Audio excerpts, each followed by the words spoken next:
નમસ્કાર, આપ જોઈ રહ્યા છો નિર્ભય ન્યૂઝ અને હું છું આપની સાથે રિદ્ધિ અને હું છું આપની સાથે ગોપી ઘાંગર।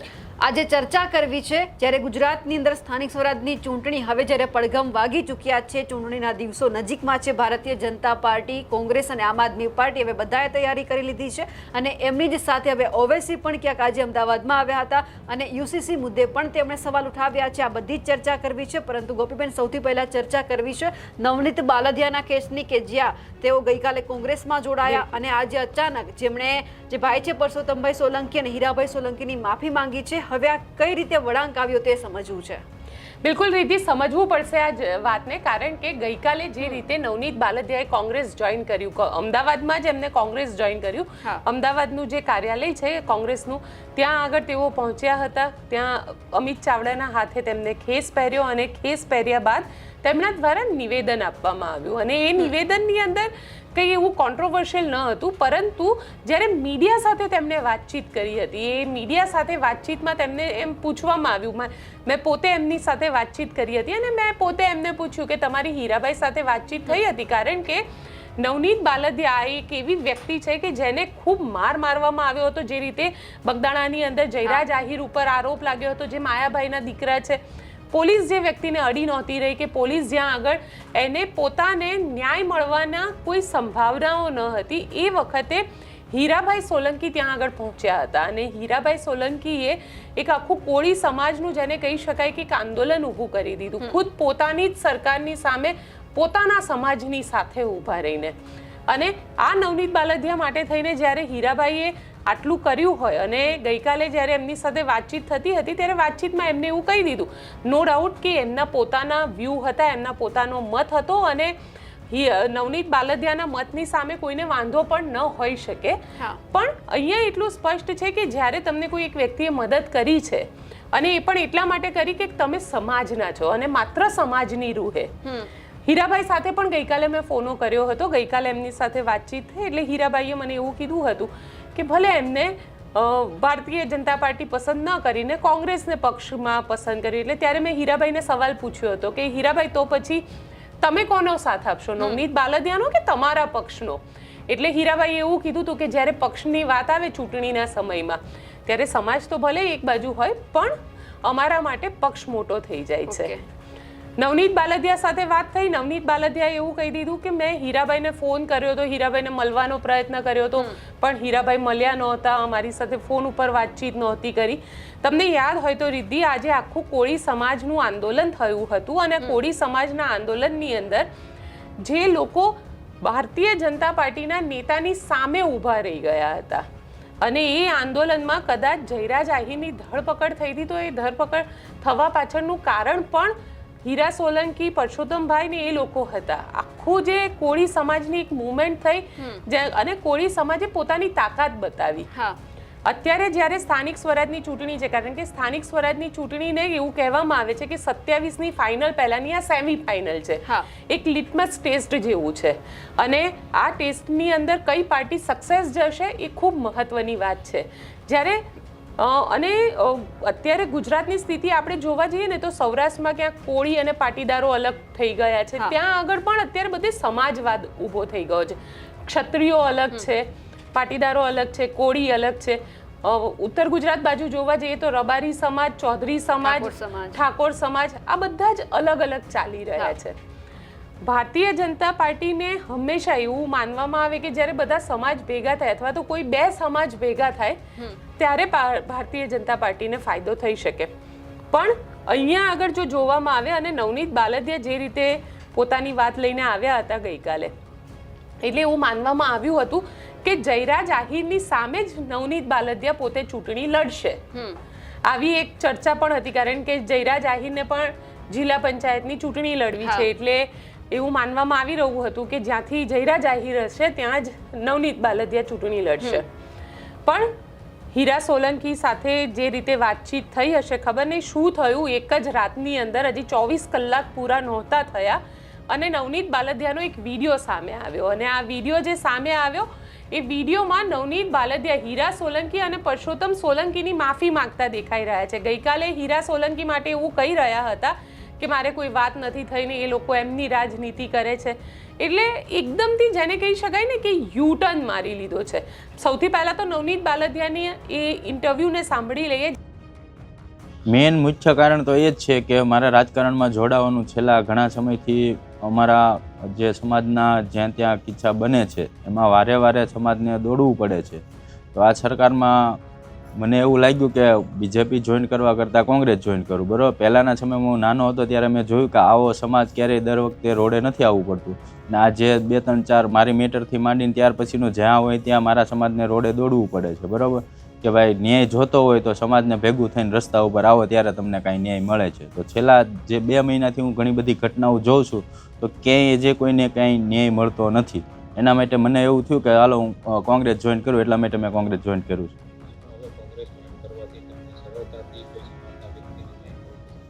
જો કોંગ્રેસ જોઈન કરવામાંથી કોંગ્રેસ પક્ષમાંથી મારે જ્યાં જરૂર પડશે ત્યાં હું કંઈ પણ લડતમાં જરૂર પડે ત્યારે હું બધાને બોલાવીશ કે ભાઈ અમારા સમાજમાં કે અન્ય કોઈ પણ સમાજમાં કાંઈ પણ ઘટના બની છે તો સાથે મળી અને અમે બધું કામ કરશું.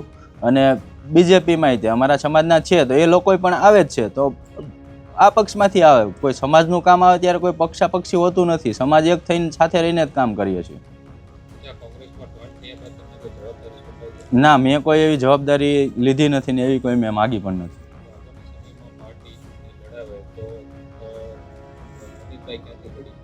આગામી સમયમાં જે કોઈ એવું ડિસ્કસ થયું જ નથી કે મારે ચૂંટણી લડવી છે. હું ખાલી કોંગ્રેસ અત્યારે જોઈન કરી છે અને લડવાનું કહે છે પાર્ટી, અને મને યોગ્ય લાગશે કે મારે અહીંથી લડવી છે અને પાર્ટીને યોગ્ય લાગશે તો અમે અમારા આગેવાનો કહેશે એ પ્રમાણે અમે લડશું. બસ સમાજને તો હું એ જ કહું છું કે જે સમાજે મને સાથ અને સહકાર આપ્યો, મારા આગેવાનોએ આપ્યો, એ બદલ હું બધાનો આભાર માનીશ. અને હું જે આ પક્ષમાં જોડાણો છું એમાં કોઈને દુઃખ લાગ્યું તો એ બદલ એ બધાને પણ હું માફી માગું છું. મને એવું લાગે એવું કે મારે કોંગ્રેસ પક્ષમાં જોડાવું છે એટલા માટે હું જોડાણો છું મારા મનથી. મને કોઈના પ્રેશરથી કે કોઈના કહેવાથી હું કોઈ પક્ષમાં જોડાણો નથી. ના, બીજી કોઈ પાર્ટીમાં મને કોઈ પણ જાતનું ઓફર કે કોઈ વસ્તુ પૂછવામાં આવ્યું નથી. આપણે નવનીત બાલદિયાને સાંભળ્યા, પણ ગોપીબેન સવાલ એ થઈ રહ્યો છે કે જ્યારે આવી ઘટના કોઈ બને છે, કોઈ વ્યક્તિની સામે માર મારવામાં આવે છે, ફરિયાદી બને છે, પછી જો કોઈ પણ પક્ષના નેતા એમાં આવે, અચાનક જે વ્યક્તિ ખૂબ ફેમસ થાય અને પછી કોઈક પાર્ટીમાં જોડાવાનો પ્રયત્ન કરે, અહીંયા પણ જોયું, આવું કેમ બને છે? આવું એટલા માટે બને છે કે દરેકને એવું લાગે છે કે જ્યારે સમાજ મારી સાથે છે, સમાજે મને ન્યાય અપાવ્યો છે, તો હું જ્યારે ચૂંટણીમાં ઊભો રહીશ તો હું જીતી જઈશ. એને એ લાલચ જાગે છે કે ભાઈ મારે ન્યાય માટે થઈને લોકો પાસે આજીજી કરવી પડે છે. એના કરતાં બેટર એ છે કે જો હું જ આ સિસ્ટમનો ભાગ બનું તો મને એ આજીજી નહીં કરવી પડે. અને જ્યારે પોતે માર ખાધો હોય ને દીદી, ત્યારે એ સ્થિતિ અલગ હોય, એ માનસિક સ્થિતિ પણ અલગ હોય. હવે અહીંયા આગળ પરિસ્થિતિ એ આવી કે માની લો કે નવનીત બાલદિયા કોંગ્રેસમાં જોડાયા, જો ભારતીય જનતા પાર્ટીમાં જોડાયો તો આ સવાલ જ ઊભો નહોતો થતો. પણ આ સવાલ એટલા માટે ઊભો થયો કે નવનીત બાલદિયા વખતે બધા જ નેતાઓ પક્ષને ભૂલીને રાજકારણને ભૂલીને સમાજ સાથે ઊભા રહ્યા હતા. નવનીત બાલદિયાને ન્યાય અપાવવા માટે મહેનત કરી હતી. હવે નવનીત બાલદિયાને જ્યારે સમાજને કંઈક આપવાનું છે કે સમાજ માટે કંઈક કરવાનું છે ત્યારે પોતે કોંગ્રેસ પાર્ટીમાં જતા રહ્યા. એટલે અહીંયા આગળ લોકો સવાલ એ જ ઊભો કરી રહ્યા છે કે તમારા માટે જ્યારે આ લોકો લડ્યા કે આ લોકો. અને બીજી વસ્તુ શું છે કે માત્ર હીરા સોલંકી કે પરસોત્તમભાઈ 2 જણા એકલા જ નહોતા. ત્યારે કોંગ્રેસના કોળી સમાજના નેતાઓ પણ એમના માટે મદદમાં આવ્યા હતા. અને સાથે સાથે એમની સાથે આમ આદમી પાર્ટીના એટલે ઉમેશ મકવાણા, જે અત્યારે આમ આદમી પાર્ટીમાં નથી પણ એ પણ ત્યાં આગળ હતા, રાજુ સોલંકી હતા. એટલે ક્યાંક ને ક્યાંક એવું છે, એવું હું માની શકું છું કે કદાચ જયરાજ આહિર જે છે એ ભારતીય જનતા પાર્ટી એટલે માયાભાઈ ભારતીય જનતા પાર્ટી સાથે ખૂબ સારા સંબંધો રાખે છે. જયરાજ આહિર પોતે ત્યાંનો ભારતીય જનતા પાર્ટીનો યુવા પક્ષનો સદસ્ય છે. એટલે બની શકે કે આને નવનીત બાલદિયાને એવું હોય કે ભાઈ જો મારે જયરાજ આહિરને ક્યાંક હરાવવા છે તો મારા માટે કોંગ્રેસ જ બેસ્ટ છે. અને એ જ વિચાર સાથે કદાચ અહીંયા આગળ નવનીત બાલદિયાએ કોંગ્રેસનો હાથ પકડ્યો છે એવું આપણે માનીએ છીએ અત્યારે. એટલે વાસ્તવિકતા શું છે અને શું રાજનીતિ છે એ તો કદાચ આ લોકો માનતા હશે, એ લોકો સમજતા હશે. પણ જે ચર્ચા થઈ રહી છે અને ખાસ કરીને રાજનીતિમાં અને ગાંધીનગરની અંદર જે ચર્ચા થઈ રહી છે એ ચર્ચા એ જ છે કે જો જયરાજ આહિર, કારણ કે જો એક વસ્તુ તો બહુ સ્પષ્ટ છે રીતિ કે જયરાજ આહિરને ક્યારે કેસ ચાલશે ને ક્યારે સજા થશે, જયરાજ આહિરને સજા થશે કે નહીં થાય એ પણ અહીંયા તો સવાલ છે. આપણી જે સિસ્ટમ છે આખી લીગલ સિસ્ટમ એમાં 20-25 વર્ષે 50 વર્ષે આખું કેસ ચાલતો હોય છે. એટલે કદાચ નવનીત બાલદિયાના મગજમાં એવું હોય કે જો હું એને ચૂંટણીમાં હરાવી અને નીચો દેખાડી દઉં તો કદાચ એવું બની શકે કે મેં જયરાજ આહિર સાથે બદલો લઈ લીધો. અને આ એ કદાચ એ બદલો લેવાની ભાવના પણ હોઈ શકે નવનીત બાલદિયાની કે કારણ કે ભારતીય જનતા પાર્ટીમાં જાય તો જયરાજ આહિર સામે લડી ના શકે. કદાચ એમને કોંગ્રેસની અંદર કોંગ્રેસ જોઈન કરી છે તો એની પાછળના ટર્મ્સ એન્ડ કન્ડિશન પણ કદાચ આ હોઈ શકે કે જ્યાંથી જયરાજ આહિર ઊભો રહેશે તેની સામેથી તમારે મને ટિકિટ આપવાની. એવું પણ બની શકે. એટલે ટિકિટ જ્યારે વહેંચણી થશે ત્યારે વધારે ક્લેરિટી આવશે, કારણ કે જયરાજ આહિરને પણ ચૂંટણી લડવી છે અને નવનીત બાલદિયા પણ હવે સામે એમને ચૂંટણીના મેદાનમાં હરાવવાની વાત કરી છે. અને આમ જોવા જાવ તો સજા કરતા સામાજિક રીતે હાર જે છે ને એ સૌરાષ્ટ્રની અંદર ખૂબ મોટી વાત કહેવાય છે અને સામાજિક હારને લોકો ડાયજેસ્ટ નથી કરી શકતા. એટલે કદાચ નવનીત બાલદિયા જે છે એ અત્યારે એ જ રીતે કે જયરાજ આહિરને હરાવી અને પોતાને ચૂંટણી જીતીને સામાજિક રીતે મોટા બનવું એ એમનો ટાર્ગેટ હોઈ શકે છે. અને જો કોંગ્રેસે એમને એ જ જગ્યા ઉપરથી ટિકિટ આપી તો શું થશે? કોંગ્રેસે એ જગ્યા ઉપરથી ટિકિટ આપી તો ચોક્કસથી તું અને હું આપણે બંને ત્યાં ઇન્ટરવ્યૂ કરતા હોઈશું, કારણ કે ખૂબ ઇન્ટરેસ્ટિંગ થઈ જશે એ સીટ. અને એટલા માટે ઇન્ટરેસ્ટિંગ થઈ જશે અને સૌથી મહત્વની વસ્તુ એ છે કે ત્યાં આગળ કોળી સમાજના લોકો વધારે છે. કોળી સમાજ ભારતીય જનતા પાર્ટી બાજુ જાય છે, પછી ત્યાં પુરુષોત્તમભાઈ પોતાની કઈ રણનીતિ કરતા હશે એ આપણે જોઈશું અને સાથે હીરાભાઈ શું રણનીતિ કરશે. અને કારણ કે જો આમ જોવા જઈએ તો રાજુલાની અંદર એવું કહેવાય છે કે એક બાજુ હીરાભાઈ સોલંકી, એક બાજુ પરસોત્તમભાઈ સોલંકી, બીજી બાજુ માયાભાઈ આહિર અને એની બાજુમાં અમરીશ ડેર. એટલે હંમેશા કોળી અને આહિરનું આ કોમ્બિનેશન ચાલતું રહે છે ત્યાં આગળ અને લડાઈ પણ એ જ રીતે થતી હોય છે. હવે 2017ની જે ચૂંટણી થઈ હતી એમાં આ આંદોલનની અંદર પણ એ વખત એવી ચર્ચા થઈ કે હીરાભાઈએ નવનીત બાલદિયા માટે એટલે જ મદદ કરી હતી કારણ કે 2017નો બદલો લેવો હતો. એટલે હીરાભાઈએ તો 2017નો બદલો જ લીધો હતો કે અમરીશ ડેરને જે રીતે જીતાડ્યા હતા માયાભાઈ આહિરે, એ બદલો એમનો ત્યારે જ લેવાઈ ગયો કે જયરાજ આહિરને જેલમાં મોકલી દીધા. એટલે કદાચ હવે એ જોવાનું રહેશે કે અહીંયા આગળ અમરીશ ડેર, માયાભાઈ આહિર, હીરાભાઈ સોલંકી અને પરસોત્તમભાઈ સોલંકી આ ચારેય જણાનું જે કોમ્બિનેશન થશે એ નવનીત બાલદિયાને જો કોળી સમાજની સામે આવશે તો કઈ રીતે, કારણ કે જો જયરાજ આહિર અને નવનીત બાલદિયા બંને જણા આમને સામને ચૂંટણી લડતા હશે તો બની શકે કે એ ચાર એક તરફ હશે અને આ એકલા હશે અને ચૂંટણી લડતા હશે. એટલે જોઈશું કે શું થશે એ વખતે. બિલકુલ સાથે ચર્ચા કરવી છે ભારતીય જનતા પાર્ટી, કોંગ્રેસ અને આમ આદમી પાર્ટીની, કારણ કે ગોપાલ ઇટાલિયા આજે પ્રેસ કરી અને જે આમ આદમી પાર્ટીના કાર્યકર્તાની સામે જે ફરિયાદ નોંધવામાં આવી રહી છે તેમને લઈને કહેવામાં આવ્યું કોંગ્રેસ આ વખતે કેટલી તૈયાર છે, કારણ કે કોંગ્રેસની અંદર એમના જે જૂના જોગીઓ છે ઘર વાપસી કરી રહ્યા છે. જે કિરણ મકવાણા છે જંબુસરના પૂર્વ ધારાસભ્ય, ભાજપમાં હતા, પહેલા કોંગ્રેસમાં જ હતા, પછી પાછા ભાજપમાં ગયા, કોંગ્રેસમાં આવ્યા. અને સાથે સાથે ઉમરેઠ બેઠકની પણ ચર્ચા કરવી છે. હર્ષદ પરમાર છે એમણે પણ ફોર્મ હવે ભરી દીધું છે, દાવેદારી નોંધાવી દીધી છે. બિલકુલ. જો રીતિ સૌથી પહેલા તો આપણે ઉમરેઠ બેઠકની જ ચર્ચા કરી લઈએ, કારણ કે ઉમરેઠ બેઠક ઉપર આજે ફોર્મ ભરવામાં આવ્યું છે. ભારતીય જનતા પાર્ટીના જે ગોવિંદભાઈ પરમારના દીકરા છે તેમના દ્વારા આ ફોર્મ ભરવામાં આવ્યું છે. ખુદ મુખ્યમંત્રી ત્યાં આગળ ફોર્મ ભરાવવા માટે પહોંચ્યા હતા અને જે વખતે ત્યાં આગળ પહોંચ્યા ત્યારે તેમના દ્વારા સ્પીચ પણ આપવામાં આવી. પણ અહીંયા આગળ દિલચસ્પ વાત એ છે કે કોંગ્રેસે જે ભૃગુરાજસિંહ ચાવડા જેમને ટિકિટ આપી છે, એટલે ભૃગુરાજસિંહ ચાવડાને જે ટિકિટ આપવામાં આવી છે કોંગ્રેસ દ્વારા, એ કોમ્બિનેશન પણ ખૂબ જ ઇન્ટરેસ્ટિંગ છે, કારણ કે પોતે 3 ટર્મના ત્યાંના તાલુકા પંચાયતના અધ્યક્ષ રહેલા છે. એટલે 3 ટર્મ એ લોકો જ્યારે ત્યાંથી અધ્યક્ષ રહ્યા છે તો એમનું પોતાનું એક ગ્રાઉન્ડ બેઝ હશે. નો ડાઉટ જે ગોવિંદભાઈ પરમાર હતા એમનો પણ એક ગ્રાઉન્ડ બેઝ હતો અને ભારતીય જનતા પાર્ટીએ ત્યાં આગળ કદાચ ઉમરેઠની અંદર વિવાદ ઊભો ન થાય એટલા જ માટે થઈ અને ગોવિંદભાઈના દીકરાને ટિકિટ આપી દીધી છે કે તમારા પિતાજીનું આ 5 વર્ષનું વર્ષ હતું જે તમે આવતા વર્ષે 2027માં પૂરું થાય છે, તો એ નથી તો એમની જગ્યાએ એમનો દીકરો. હા, અને કદાચ એની જગ્યાએ ભારતીય જનતા પાર્ટીએ કોઈ બીજાને ટિકિટ આપી હોત ને તો ચોક્કસથી ત્યાં વિવાદ થયો હોત અને એ વિવાદ ભારતીય જનતા પાર્ટીને લોકલ ચૂંટણીમાં ખૂબ નુકસાન કરી શકે. એટલે વિવાદને ટાળવો એ સૌથી પહેલી પ્રાયોરિટી હતી અને એટલા જ માટે થઈને જે ગોવિંદભાઈના દીકરા છે તેમને ટિકિટ આપવામાં આવી. ભૃગરાજસિંહ ચાવડા જે છે એ અહીંયા ચૂંટણી લડી રહ્યા છે એટલે એ બંને વચ્ચે જે ટક્કર છે ને એ જબરદસ્ત ટક્કર છે. હવે અહીંયા સમજવાનું એ છે કે જયંત બોસ્કી જે એનસીપીમાંથી આવે છે, જે ઉમરેઠના પહેલા પૂર્વ ધારાસભ્ય રહી ચૂક્યા છે, હવે એમને તો પહેલા જ ઘોષણા કરી દીધી હતી કે ઉમરેઠમાં જ્યારે ગોવિંદભાઈ પરમારનું મૃત્યુ થયું અને ખબર પડી કે બાયપોલ આવી રહ્યા છે તો તેમના દ્વારા ઘોષણા કરી દેવામાં આવી કે હું મારા ઉમરેઠ સીટનો ઉમેદવાર છું એનસીપીનો. હવે એનસીપીએ હજી સુધી એ ઘોષણા કરી નથી.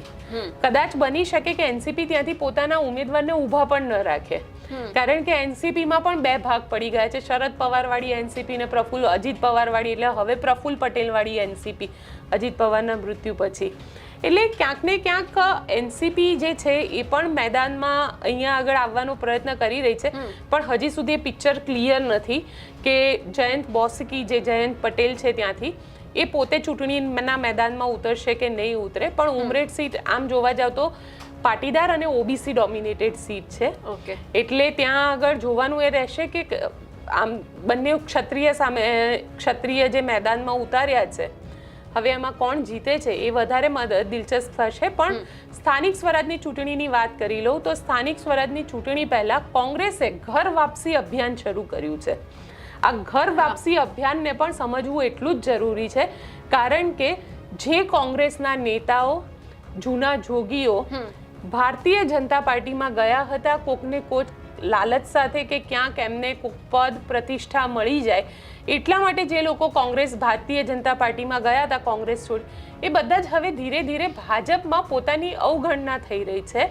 ભાજપમાં નેતાઓ એમને ગાંઠતા નથી એવું કહીને બધા જ પોતે પાછા આવી રહ્યા છે. સ્થિતિ પણ એવી જ છે. ભારતીય જનતા પાર્ટીમાં જેટલા પણ કોંગ્રેસના જૂના જોગી ગયા છે, એટલે આમ તો અમે લોકો હસતા હસતા ભાજપના નેતાને એવું કહીએ છીએ કે તમારામાં કોંગ્રેસના જે પણ નેતા ભાજપમાં આવે એ 5 વર્ષ રહીને પૂરા થઈ જાય. તમારે ત્યાં કોંગ્રેસના નેતાનું જીવન કેટલું તો કે 5 વર્ષ, એક ઇલેક્શનથી બીજા ઇલેક્શન સુધીનું. કારણ કે અત્યાર સુધી કેવું હતું કે કોંગ્રેસમાંથી જ્યારે ભાજપમાં જાય પછી બાયપોલ થાય અને બાયપોલની અંદર એ લોકોને ટિકિટ મળે ને એ લોકો ચૂંટણી જીતી જાય. પણ મોટા ભાગના નેતાઓ જ્યારે ચૂંટણી જીતે છે તો એ રિપીટ નથી થતા. એટલે માની લે કે 17ની અંદર કોઈ ગયું છે ભારતીય જનતા પાર્ટીમાં, 17માં એમને ટિકિટ મળી ગઈ, 17થી 22 લડ્યા, પણ 22માં જ્યારે એમને ફરીથી ટિકિટ મળે છે તો એ જીતી નથી શકતા ભાજપના બેઝ ઉપર. અને તકલીફ ત્યાંથી શરૂ થાય છે. એકવાર જ્યારે પોતે ખુરશી ઉપરથી ઉતરે છે એટલે આપણે ત્યાં કહેવત છે કે હારેલો અમલદાર કોડીનો. આ એના જેવી સ્થિતિ અત્યારે કોંગ્રેસના નેતાઓની છે. કોંગ્રેસના નેતાઓ જે ત્યાં જીતે છે અને જેને ખુરશી છે જેની પાસે એનું જ ભાજપમાં મહત્વ છે. બાકીના જે કોંગ્રેસની સાથે આવેલા જે ઘણા બધા કાર્યકર્તાઓ હોય કે નેતાઓ હોય એ લોકોનું કોઈ એવું મહત્વ ત્યાં આગળ છે નહીં. અને એમાં પણ CR પાટીલ હતા જેમને CR પાટીલે આખો ભરતી મેળો ચાલુ કર્યો હતો અને જગદીશ વિશ્વકર્મા આવ્યા, એટલે દરેક અધ્યક્ષની કામ કરવાની કાર્યશૈલીમાં બહુ ફરક છે. આ કાર્યશૈલીમાં જે ફરક છે ને એ અહીંયા દેખાડે છે. અને જગદીશ વિશ્વકર્મા તો એવું કહે જ છે અને સ્પષ્ટ રીતે કહે છે કે અમે એવા જ નેતાઓને ટિકિટ આપીશું, એવા જ કાર્યકર્તાઓને ટિકિટ આપીશું જેણે ભારતીય જનતા પાર્ટીમાં ઝંડા ક્યાંક લગાડ્યા છે, કમળના ચિત્રો દોર્યા છે, જેણે પાથરણા પાથરેલા છે. કારણ કે હંમેશા ભાજપ માટે એવું કહેવાતું હતું કે અહીંયા આગળ તમારે રાજનીતિમાં આવવું છે તો કોંગ્રેસમાં જાઓ, અને એટલે એવું કહેવાય કે ભાજપમાં તમારે સારી પોઝિશન જોઈએ છે તો પહેલા કોંગ્રેસ જોઈન કરો, ત્યાં ચૂંટણી જીતો અને પછી તમે ભાજપમાં જતા રહો. એટલે તમે ડાયરેક્ટલી પહેલું સ્ટેપ નહીં, તમે ડાયરેક્ટલી 10મા સ્ટેપ ઉપર પહોંચો છો. અને આ 10મા સ્ટેપ ઉપર સર્વાઈવ થવું થોડું ટફ છે, પણ તમે ત્યાં આગળ પહોંચી જાઓ છો. બાકી ભાજપનો જે કાર્યકર છે, પાયાનો કાર્યકર છે, એ તો આજે પણ બિચારો એ જ કરી રહ્યો છે. અને ભાજપના નેતાઓ હંમેશા ખુરશી લૂછવા માટે આ નીચેના કાર્યકર્તાઓને ઉપયોગ કરતા હોય છે, આવું પણ ખૂબ ચર્ચાય છે. એટલે જે રીતે ત્યાં આગળ કોંગ્રેસના નેતાઓની અવગણના થઈ રહી છે, એ નેતાઓ હવે ફરીથી પોતે ઘર વાપસી કરી રહ્યા છે. આ તો એક બે નહીં, આવા તો આપણને ઘણા બધા નેતાઓ જોવા મળશે કે જેમની ભારતીય જનતા પાર્ટીમાં અવગણના થઈ રહી છે અને લોકો પાછા આવી રહ્યા છે. આજે જે પાછા આવ્યા છે મકવાણા, જે પૂર્વ ધારાસભ્ય છે, એમણે શું કીધું એ પણ સાંભળીએ, કારણ કે આ ખૂબ મહત્વનું થઈ જાય છે કે કઈ રીતે ભારતીય જનતા પાર્ટી આવા જે કાર્યકર્તાઓ છે, જે નેતાઓ છે, એ લોકોને અવગણના કરતી હોય છે. 2017ની અંદર જ્યારે હું ભાજપની અંદર જોઈનિંગ થયો હતો, મારા ગુરુજી છે પરમ પૂજ્ય હરિપ્રસાદ સ્વામીજી મહારાજ હરિધામ સોખડા, એમની આજ્ઞાથી ને એમના કહેવાથી ભાજપની અંદર હું જોઈન થયો. પણ જ્યારે સ્વામીજીની સાથે એમને જે કમિટમેન્ટ કરી હશે, કોઈ કમિટમેન્ટ આજ દિન સુધી પૂરી થઈ નથી. સતત અવગણના થતી હોય તો કોઈ પણ માણસ એનું છે તે ભાઈ સ્વમાન બધાને વાલું કરે. એટલે આજે એ જ સ્વામીજીના શિષ્ય છે અમારા પ્રેમસ્વરૂપ સ્વામીજી, એમની આજ્ઞાથી હું ફરી પાછો કોંગ્રેસની અંદર જોઈન થયો છું. કયા પ્રકારના કમિટમેન્ટ એ તો એમને ખબર છે, કારણ કે એ પોતે અત્યારે હયાત નથી. હવે જ્યારે કોંગ્રેસમાં આવે છે તો કયા માપદંડો સાથે તમે કઈ નહીં, કોઈ માપદંડ નહીં. જે કંઈ કોંગ્રેસ સમિતિ જે કંઈ મને બી જે જવાબદારી આપશે એ સ્વીકારીશ. ઇલેક્શન આવ્યું છે લોકલ બોડીનું, તો તમારા કોઈ સાથીઓનો ખરા ખરી માગણી નહીં, ખરેખર તો મોટો પ્રોગ્રામ કરવો હતો. મારી સાથે 4000 થી 5000 આગેવાનો કોંગ્રેસની અંદર જોડાવા તૈયાર હતા, પણ આજે સમયની એ નથી એમને સાનુકૂળતા, જેથી મારે અહીંયા અમુક જ લોકોને લઈને આવવું પડે છે. આપણે અહીં પૂર્વ ધારાસભ્ય કિરણ મકવાણાને સાંભળ્યા કે કઈ રીતે ભાજપમાં એમની અવગણના કરવામાં આવતી હતી, કઈ રીતે કમિટમેન્ટ થયા હતા જે પૂરા નહોતા થયા, એટલે ફરી એક વખત કોંગ્રેસમાં આવ્યા. હવે તો આવું ગોપીબેન ચાલતું રહેવાનું છે કે વાયદા આપે અને પછી ભૂલાઈ જાય એટલે ફરી વખત ઘર વાપસી થાય. આમ તો ચૂંટણીની સિઝન છે, પણ અત્યારે ભરતી મેળાની સિઝન પણ છે. એક પાર્ટી છોડીને બીજા પાર્ટીમાં જવાનું, બીજી છોડીને ત્રીજામાં જવાનું. લગભગ નેતાઓ આ જ ધંધો કરતા હોય છે. ગોપાલ ઇટાલિયાએ આજે પત્રકાર પરિષદ કરી અને સવાલ ઉઠાવ્યા છે હર્ષ સંઘવી ઉપર, ગુજરાત પોલીસ ઉપર, કે એમને કેમ અરવિંદ કેજરીવાલ, ઈસુદાન ગઢવી અને અમારો સાવરણો જ અડધી રાત્રે સપનામાં આવે છે. બિલકુલ રિદ્ધિ, કારણ કે મહત્વની વાત અહીંયા થઈ જાય છે. જે રીતે આ આખી સ્થિતિ સામે આવી છે અને આ સ્થિતિની અંદર આપણે જોવા જઈએ તો આમ આદમી પાર્ટી એવું સતત દાવો કરે છે કે અમારા 161 થી વધારે જે કાર્યકર્તાઓ છે, નેતાઓ છે, એ લોકોની વિરુદ્ધમાં એફઆઈઆર કરવામાં આવી છે. એફઆઈઆર તો થઈ જ છે, જે વાસ્તવિક છે, પણ એફઆઈઆર થવા પાછળનું કંઈક તો કારણ હશે ને, ક્યાંક કોકનું ગુનાહિત બેકગ્રાઉન્ડ હશે કે કંઈક બીજું હશે. આમ આદમી પાર્ટી જે કહી રહી છે કે અમારા કાર્યકર્તા કંઈ જ નથી કરતા, છતાં એમની સાથે મારપીટ કરી અને એમની ઉપર એફઆઈઆર કરવામાં આવે છે. કોઈ દૂધના ધોયેલા નથી.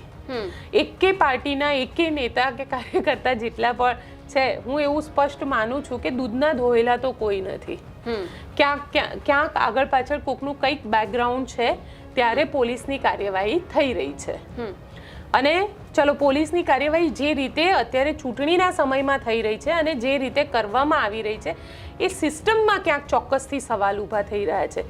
જે રીતે ઈસુદાન ગઢવી ત્યાં રજૂઆત કરવા ગયા હતા, પણ ઈસુદાન ગઢવીને પણ ત્યાં આગળ ગયા પછી એમની જે પોતાની ફાંકા ફોજદારી હતી એ થોડી ભારે પડી ગઈ, કારણ કે પોલીસે એમના જ વિરુદ્ધમાં કેસ નોંધી દીધો, એમને જ અરેસ્ટ કરી લીધા અને એમને જ બેસાડી દીધા.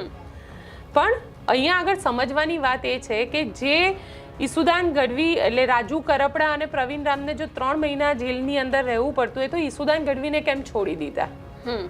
ત્યાં એવું તો શું થયું કે ઈસુદાન ગઢવી છૂટી ગયા?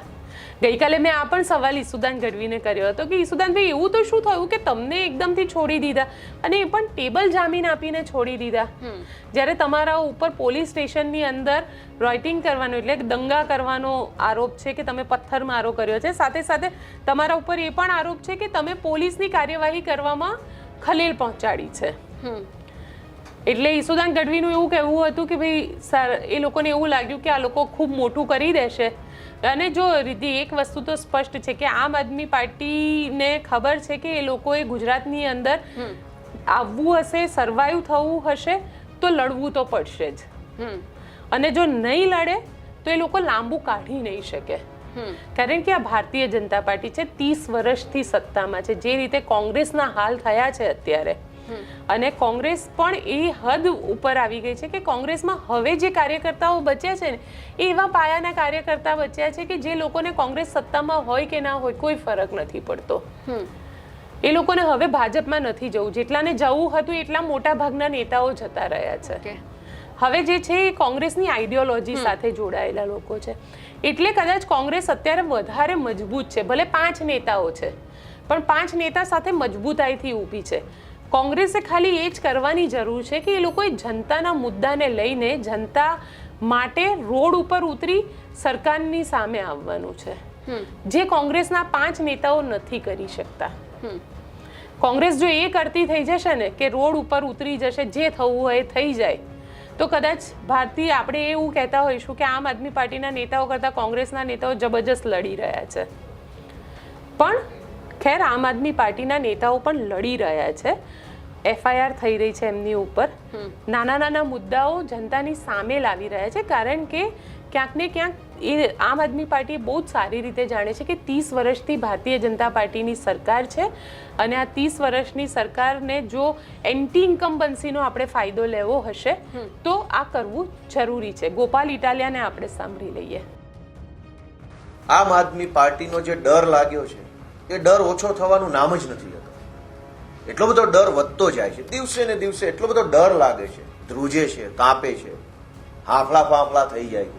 અડધી રાત્રે ઊંઘમાંથી ભાજપના નેતાઓ જાગી જાય છે અને સપનામાં અરવિંદ કેજરીવાલ આવે છે, સપનામાં ઈશુદાન ગઢવી આવી જાય છે, સપનામાં સાવેણો દેખાય છે ભાજપના નેતાઓને, અને અડધી રાત્રે જાગીને એસપી ને ડીવાયએસપી ને ફોન કરે છે કે આપવાળાને પકડી લો, એરેસ્ટ કરી લો, જલ્દી પકડો, નહીતર આ લોકો અમને ચૂંટણી હરાવી દેશે ને પછી અમે ક્યાંયના નહીં રહીએ. રોજ રાત્રે 12 વાગ્યા પછી ભાજપના નેતાઓના સપનામાં સાવેણો આવે છે. આમ આદમી પાર્ટીનો સામાન્ય કાર્યકર્તા ટોપી, સફેદ ટોપી પહેરીને ફરતો એવું દેખાય છે, અને એટલા બધા ડરે છે કે રોજ રાત્રે પોલીસ આવે છે. ગુજરાતમાં છેલ્લા 1 મહિનાથી રાતના 12 વાગ્યા પછી આખા ગુજરાતના એસપી ડીવાયએસપીઓ આમ આદમી પાર્ટીના કાર્યકર્તાઓને એરેસ્ટ કરવા માટે સક્રિય થઈ જાય છે. માત્ર છેલ્લા 3 દિવસની ઘટના કહું તો 2 દિવસ પહેલા કોડીનાર પોલીસ, પોરબંદર પોલીસ, સુરેન્દ્રનગરમાં જોરાવરનગર પોલીસ, ગઈકાલે રાત્રે ભાવનગર પોલીસ, એની પહેલા જામનગર પોલીસ. રાત્રે 12-1 વાગ્યા પછી આમ આદમી પાર્ટીના જે મહત્વના હોદ્દેદારો છે કે જેઓ ચૂંટણી વ્યવસ્થા સંભાળે એના ઘરે જાય. રાત્રે 12-1-2 વાગે તમારો આધાર કાર્ડ લાવો, ચૂંટણી કાર્ડ લાવો, મોબાઈલ લાવો, તમારા મોબાઈલમાં ઉમેદવારોનો ડેટા હોય એ લાવો, કોણ કોણ ઉમેદવાર બનવાના છે, કઈ તાલુકા જિલ્લા સીટના છે, બધું આપો અમને, અને પછી ધાક ધમકી કરે. રોજ રાત્રે ભાજપના નેતાઓને 12 વાગ્યે સપનામાં સાવરણો આવે છે, કેજરીવાલનો ચહેરો દેખાય છે, અને તરત પછી પોલીસને મોકલે છે, અને પોલીસ રોજ રાત્રે આમ આદમી પાર્ટીના કાર્યકર્તાઓ પર ખોટી FIR કરે છે.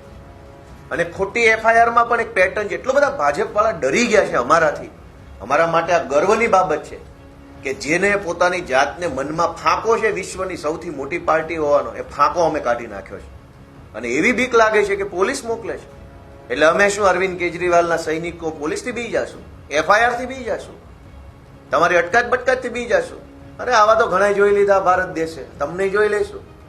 આ FIR જુઓ, એક જ પેટર્નથી આખા ગુજરાતમાં FIR. 31 તારીખે જામનગરમાં આમ આદમી પાર્ટીના કાર્યકર્તાઓ પર ખોટી FIR દાખલ થઈ, જેમાં સ્કૂટી ઉપર એક ભાજપનો બુટલેગર આવ્યો. એ ભાજપના બુટલેગરે આમ આદમી પાર્ટીના કાર્યકર્તાની ગાડી સાથે એક્ટિવા નોર્મલ ટચ કરાવી. તરત જ 10 સેકન્ડમાં પોલીસ આવી અને પોલીસે જાનથી મારી નાખવાની કોશિશ અને લૂંટની FIR કરી નાખી. રાજકોટ ગ્રામીણ પોલીસ સ્ટેશનમાં પણ આવી જ ઘટના બની. ભાજપનો બુટલેગર આવ્યો, આમ આદમી પાર્ટીના કાર્યકર્તા સાથે એક્ટિવા ટચ કરાવી, 10 સેકન્ડમાં પોલીસ આવી ગઈ, જાનથી મારી નાખવાની કોશિશ અને લૂંટની FIR દાખલ થઈ ગઈ. આ રીતે દેવભૂમિ દ્વારકા જિલ્લામાં એક્ટિવા ઉપર ભાજપનો બુટલેગર આવ્યો, એણે આમ આદમી પાર્ટીના કાર્યકર્તા સાથે સહેજ ગાડી ટચ કરાવી, બોલાચાલી ઝપાઝપી થઈ, તરત પોલીસ આવી, જાનથી મારી નાખવાની કોશિશ અને લૂંટની FIR દાખલ થઈ. ભાવનગરની અંદર સાંજના સમયે એક ગાડી આવી, ગાડી નોર્મલ ટચ થઈ, બોલાચાલી થઈ, તરત જ પોલીસ આવી, જાનથી મારી નાખવાની કોશિશ અને લૂંટની FIR આમ આદમી પાર્ટીના કાર્યકર્તા પર થઈ. જોરાવરનગર પોલીસ સ્ટેશનમાં પણ કમલેશભાઈ કોટેચા, અતુલભાઈ વેગડ, અમારા કેન્ડિડેટ દીપકભાઈ ચેહલા, આ બધાની વિરુદ્ધમાં મોટામાં મોટી કલમો લગાવી અને ગંભીર ગુનો દાખલ કર્યો. દેવભૂમિ દ્વારકામાં બીજી ખંભાળિયામાં એક એફઆઈઆર થઈ કે જેમાં ઈશુદાનભાઈ ગઢવી આ ખોટી એફઆઈઆર ની વિરુદ્ધમાં પહોંચ્યા તો એમની વિરુદ્ધમાં પણ એફઆઈઆર થઈ ગઈ. આ સિવાય દાહોદની અંદર અમારા કાર્યકર્તા રોડ ઉપર ઉભા હતા, ગાડી આવી, ગાડી ભટકાઈ, જાનથી મારી નાખવાની કોશિશ, લૂંટનો ગુનો. સુરેન્દ્રનગરની અંદર અમારા કાર્યકર્તા પુનિતભાઈ છે, એના ઉપર પણ જાનથી મારી નાખવાની કોશિશ, લૂંટનો ગુનો. આખા ગુજરાતમાં અત્યાર સુધીમાં 70 કરતા પણ વધુ એફઆઈઆર છેલ્લા 20 દિવસમાં ભાજપ વાળાએ નોંધાવડાવી છે અમારી વિરુદ્ધમાં. ભાજપને કેવો ડર લાગે છે અમારાથી એ જોઈને અમને ખુશી થાય છે કે કાં નીકળી ગયો ફાંકો ભાઈ વિશ્વની મોટી પાર્ટીનો. પોલીસ હારે ગઠબંધન કરીને ચૂંટણી લડવા નીકળ્યા છો.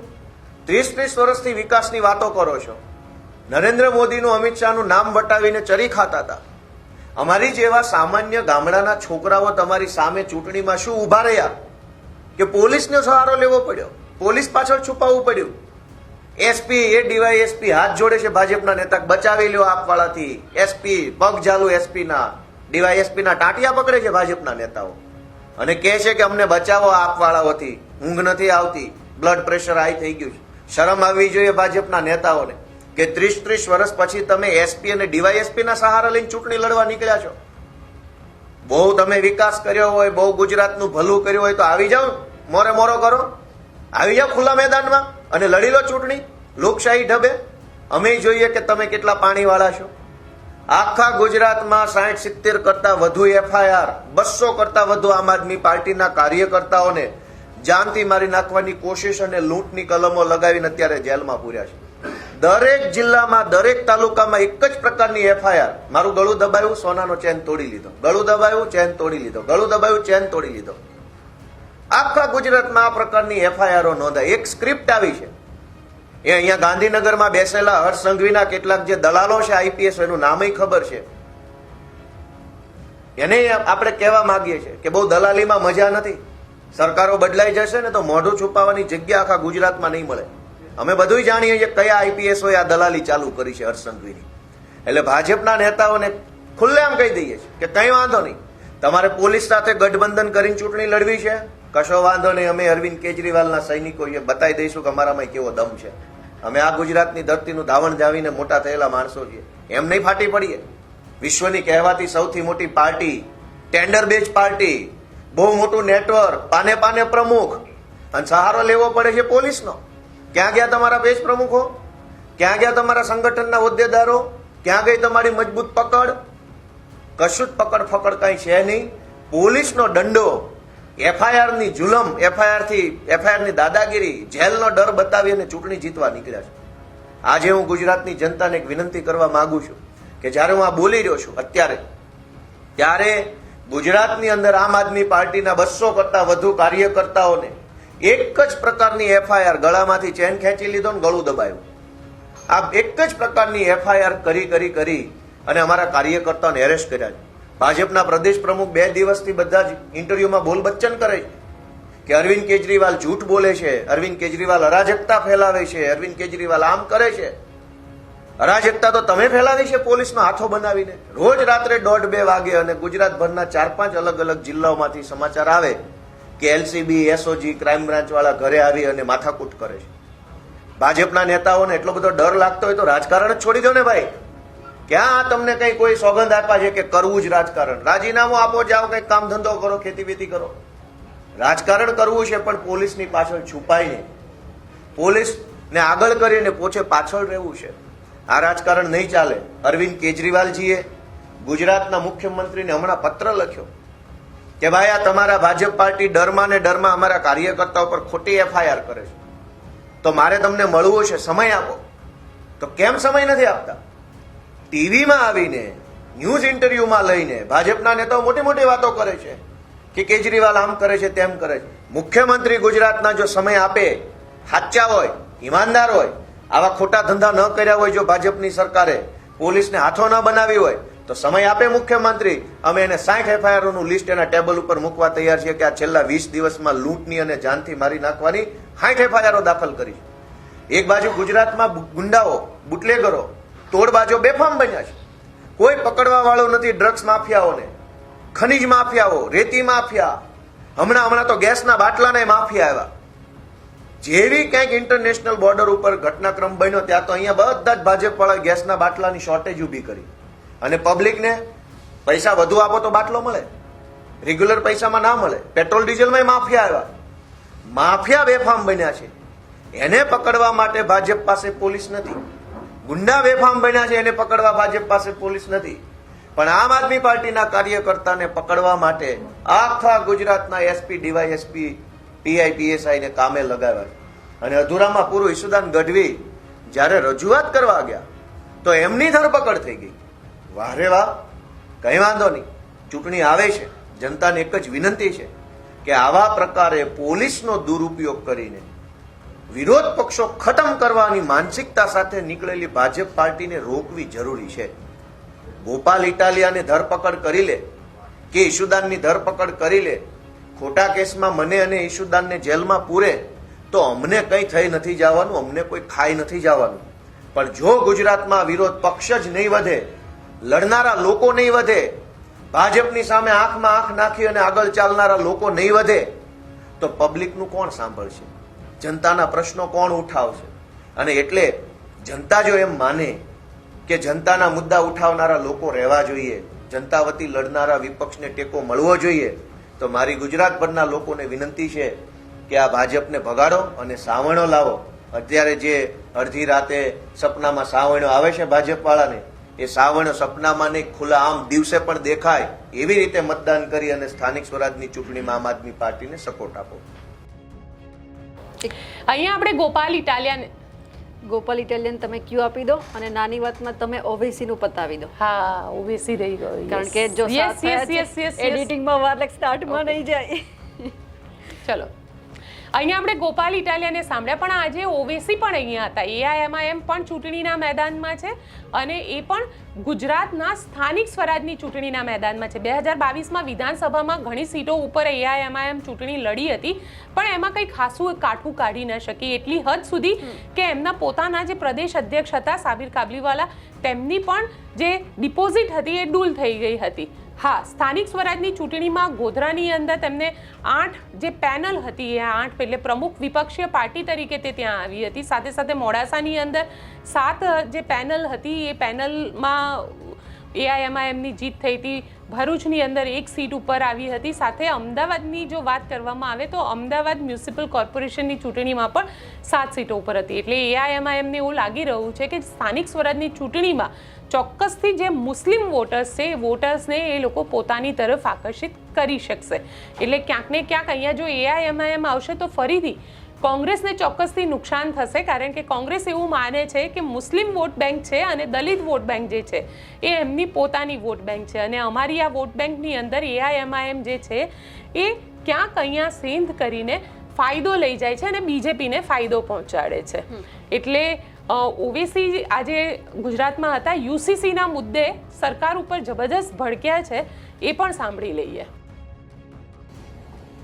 हिंदू सक्सेशन एक्ट है, उसको पूरा लागू कर दिया आपने गुजरात के हर समुदाय के ऊपर सिवाय शेड्यूल्ड ट्राइब्स के ऊपर, जो गुजरात में करीब कितना 16% के करीब उनका 16% है ना, शेड्यूल्ड ट्राइब 16% के करीब उनका पॉपुलेशन है. तो यूनिफॉर्म कैसा हुआ बताइए? वो यूनिफॉर्म नहीं है.